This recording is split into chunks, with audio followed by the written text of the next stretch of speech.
السلام علیکم بچوں، میں ہوں آپ کی ٹیچر ایمان۔ اب ہم اپنی کہانی کے اگلے حصے کو شروع کرتے ہیں۔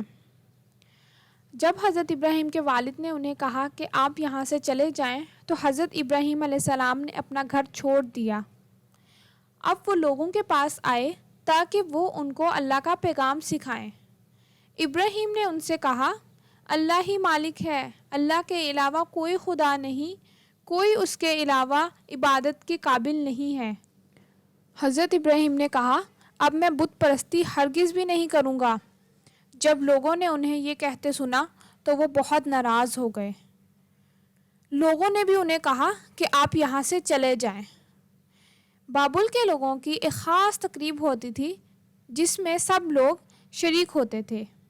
ابراہیم علیہ السلام کو ایک ترکیب سوجھی۔ انہوں نے انتظار کیا جب تک انہیں پتہ چلا کہ گاؤں میں کوئی نہیں ہے تو انہوں نے کلہاڑی لی اور بت پرستوں کی عبادت گاہ میں چلے گئے۔ وہاں بہت سارے بت رکھے تھے۔ انہوں نے سارے بت توڑ دیے سوائے ایک بت کے جو سب سے بڑا تھا۔ انہوں نے اس بت کے گلے میں کلہاڑی رکھ دی اور وہاں سے چلے گئے۔ اب جب وہاں پر لوگ عبادت کرنے آئے تو وہ اپنے بتوں کو دیکھ کے بہت پریشان ہوئے۔ تمام بتوں کے ٹکڑے ادھر ادھر بکھرے ہوئے تھے۔ انہیں اس بات پر بہت غصہ آ گیا۔ اب وہ سوچنے لگے کہ یہ حرکت کس نے کی ہے تاکہ اسے ڈھونڈ کر اسے سزا دی جائے۔ اب انہوں نے مشورہ کیا کہ یہاں پر ایک ہی شخص ابراہیم علیہ السلام تھا جو ہمارے خداؤں کی مخالفت کرتا تھا۔ اسی نے یہ بت توڑے ہوں گے۔ لیکن لوگوں نے ابراہیم علیہ السلام کو ڈھونڈا اور عبادت گاہ میں لے آئے۔ ابراہیم سے انہوں نے پوچھا کہ یہ بت کس نے توڑے ہیں؟ ابراہیم علیہ السلام نے کہا، یہ سب سے بڑا بت پڑا ہے یہاں پر، اس کے پاس کلہاڑی ہے، آپ اس سے پوچھ لیں کہ یہ بت کس نے توڑے ہیں۔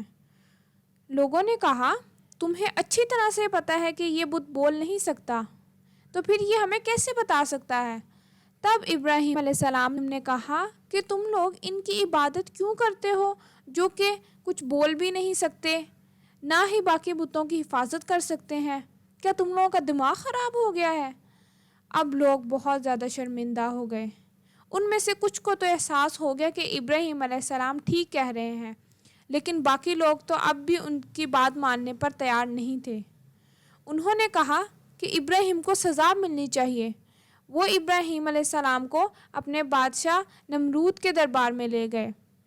وہ بادشاہ اپنے آپ کو خدا کہتا تھا اور کہتا تھا کہ میری عبادت کرو۔ بادشاہ نے ابراہیم علیہ السلام کو کہا، تمہارا خدا ایسا کیا کر سکتا ہے جو میں نہیں کر سکتا؟ ابراہیم علیہ السلام نے کہا، میرا خدا زندگی بھی دیتا ہے اور موت بھی دیتا ہے۔ بادشاہ نے کہا، یہ تو میں بھی کر سکتا ہوں۔ اس نے ایک معصوم آدمی کو پکڑا اور اسے موت کی سزا سنا دی۔ پھر اس نے ایک قیدی کو پکڑا جس کو اس نے قتل کرنا تھا۔ اس کو کہا کہ جاؤ، میں نے تمہیں زندگی دی اور تمہیں آزاد کر دیا۔ اس کو لگا کہ اب ابراہیم سے جیت جائے گا، لیکن جب ابراہیم نے کہا کہ میرا اللہ سورج مشرق سے نکالتا ہے اور مغرب میں غروب کرتا ہے، کیا تم ایسا کر سکتے ہو؟ تو وہ بالکل بے بس ہو گیا۔ اب اس کے پاس کوئی جواب نہیں تھا۔ وہ لوگوں کے سامنے بہت شرمندہ ہوا۔ ساتھ ساتھ اسے بہت غصہ بھی آیا کہ ابراہیم نے اسے ہرا کیسے دیا۔ بادشاہ نے حکم دیا کہ آگ جلاؤ اور اس میں ابراہیم کو ڈال دیں گے تاکہ کوئی بھی شخص دوبارہ ایسا کرنے کا سوچ بھی نہ سکے۔ اب ہم آگے کہانی جو ہے وہ بعد میں ڈسکس کریں گے۔ اس کے بعد کیا ہوا، حضرت ابراہیم کو جب انہوں نے آگ میں ڈالا تو کیا ہوا۔ اب میں آپ سے کچھ سوال کروں گی جس کے جواب آپ نے مجھے کامنٹس میں دینے ہیں۔ سوال نمبر 1، لوگوں نے ابراہیم علیہ السلام سے بابل چھوڑنے کا کیوں کہا؟ سوال نمبر 2، بابل کے لوگوں کی عبادت گاہ میں تمام بت کس نے توڑے تھے؟ سوال نمبر 3، لوگ حضرت ابراہیم علیہ السلام کو بادشاہ کے دربار میں کیوں لے گئے تھے؟